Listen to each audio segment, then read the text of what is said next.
The fundraising, how much you guys raised and how many rounds? So we've now raised $65 million since we started. And the crazy thing is that almost all of that, 62 and a half of it, has come in the last 7 months. Mm. This business was largely, me and Martin bootstrapped it for the first probably 5 or 6 months of the business. It got to the point where, paying our Devin, our other co-founders, salary, when it was coming out of pocket, like I was at LinkedIn and literally my whole salary was going to pay, our engineer, who we hadn't yet cut in as a co-founder. And then eventually we negotiated. We're like, Devin, we got to get this hourly rate down, and we'll give you a great chunk of equity in the company. But yeah, in the early days, I remember there was one month where we wrote like a $20,000 check, and Martin and I were like, man, like we need to get some help.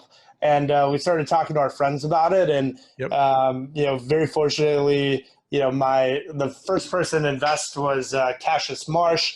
My mom and my brother decided to put 25 grand in the day that I announced I was going to leave LinkedIn to go do this full time.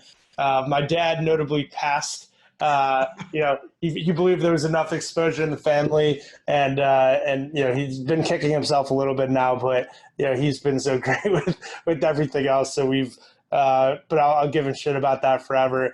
Arthur Leopold, who's our current COO, was one of me and Devin's fraternity brothers in college, and had actually recruited me to LinkedIn originally. Thought it was a really cool idea, and invested in the friends and family round as well. In addition to one of the guys I used to trade with on the board of trade that I randomly ran into, on the street of Chicago, and the next day he wrote a 25K check, and that turned out pretty well for him. So yeah, we raised 145K in this friends and family. We then got chugging along, and I got this call from an executive at LinkedIn that where I used to work, that was kind of the very top of the org that I reported into, and he just called to like check in, and we ended up having a phone call, and ended up deciding to lead a 500K investment in the company right on the spot. And he just believed that this was something that existed, and he thought that this is something that should be built in Chicago.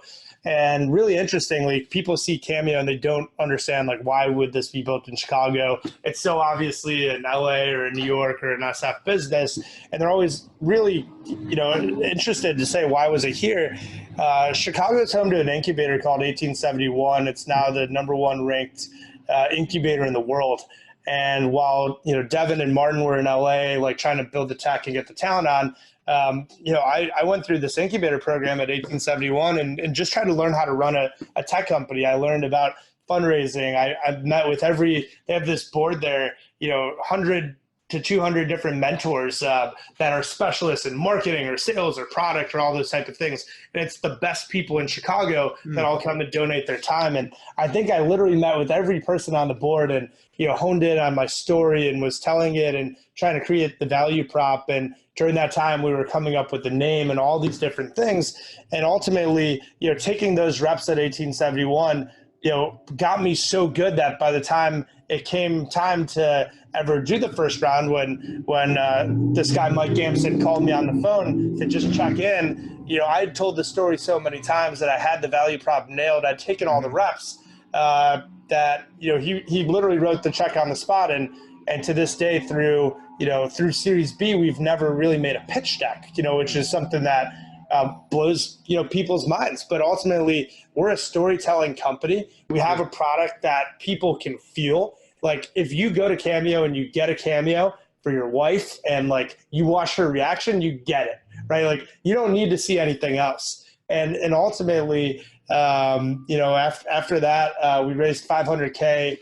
We moved into an office upstairs at 1871, and it happens to be the 13th floor of this building is where all the early stage VC firms are. Oh. And the second day we moved in, Jackson Jin, who's now my CFO, but was at the time at Chicago Ventures, happened to knock on the door and was like, what's going on in here? It was after hours. It was 8, 9 o'clock at night. And we had all these college interns in the office. And he came in and told his partnership about it. And a week later, they put 100K in, and where Chicago Ventures was the first VC firm to invest in us. And, we continued building. I remember when Mike Gamson had offered to put the 500K in the company, he asked me, Steven, are you fundraising? And I literally told him no, because our business was burning $6,500 a month. And we just raised 145K. And I'm like, Mike, we have so much runway. He's like, It's like no, a couple years. He's like, you don't understand. Like, I like your business and I'd like to make a small investment in it. And then, ultimately what happened was there was this thing called the Chicago Venture Summit. It's funny, like in 2017, I was the very last CEO invited.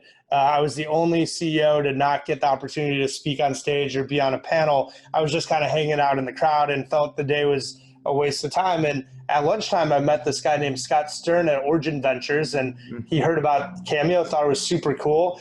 They were the first investors in Grubhub back in the day, and really understood marketplaces and had made the biggest bet and had the biggest win of anyone in Chicago. And ultimately, they wrote us a term sheet a few weeks later after getting to know our team. We were absolutely not fundraising. I took that back to the original partner we were working with at Chicago Ventures. He let me know that he was actually leaving to start his own VC firm and would love us to be the first investment in his new firm. And we ended up, being able to get Ezra and Chicago Ventures and Origin all in the same round. Through our seed round, which was a $2.5 million round, we had not taken $1 from the West Coast. So all of the early stage money in this company was from Chicago. And I think that's really important because as I look back, there's so many people in LA that have a vested interest in things that are different from this, right? Like if we had taken money from, Ari Emanuel, let's just say at the beginning, then like CAA would not ever work with us or things like that. So because we were built in Chicago and our team was there and we were off the radar for the VC firms on the West Coast, when they started finding out about us, which happened around Labor Day of 2018, there was so much excitement. And not only did this thing exist, but, we had done, 100,000 of them, and we had, 4,000 or 5,000 talent on the platform. And it was kind of like, wow, this thing exists. And there's this new category we didn't think of.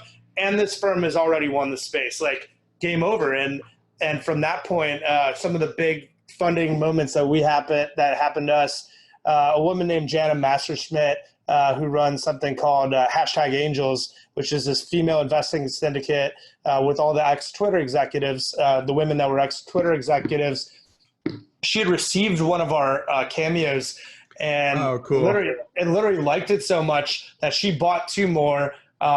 Those people loved it, and she started DMing me on Twitter every day until I responded to her. And eventually she's like, you need to let me invest in this company.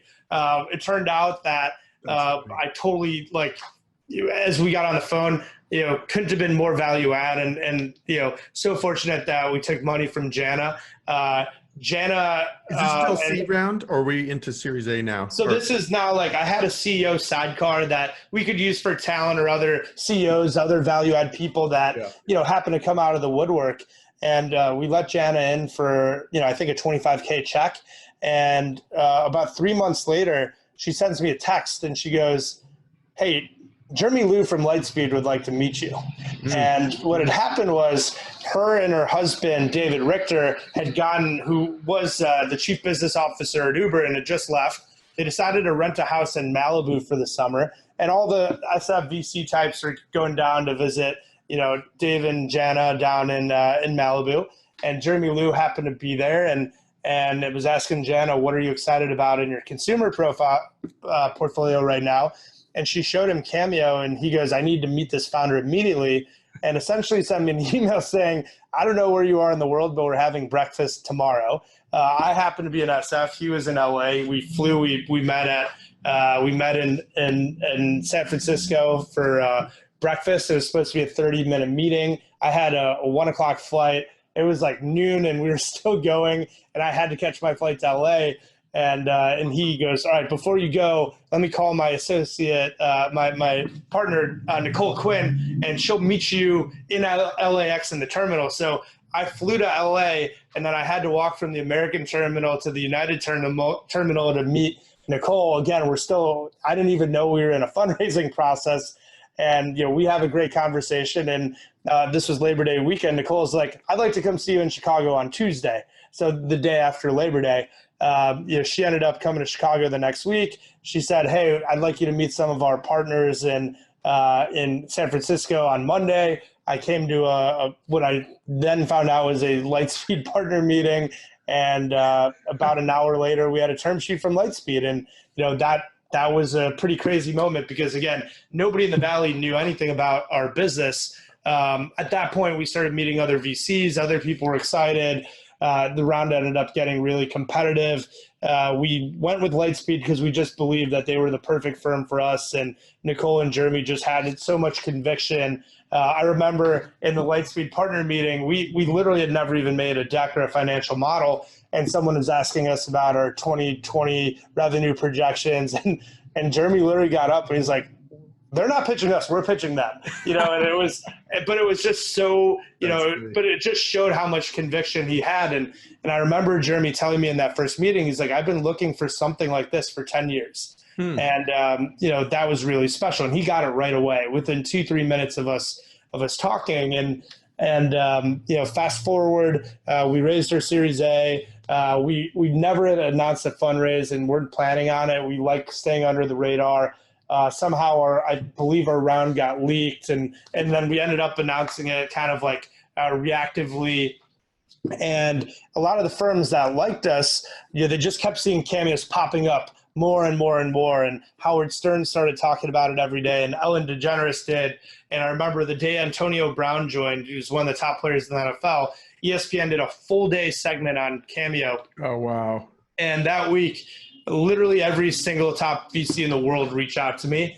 And at that point, through Nicole Quinn at Lightspeed, she had said Ilya and Mamoon over at Kleiner would really like to meet you.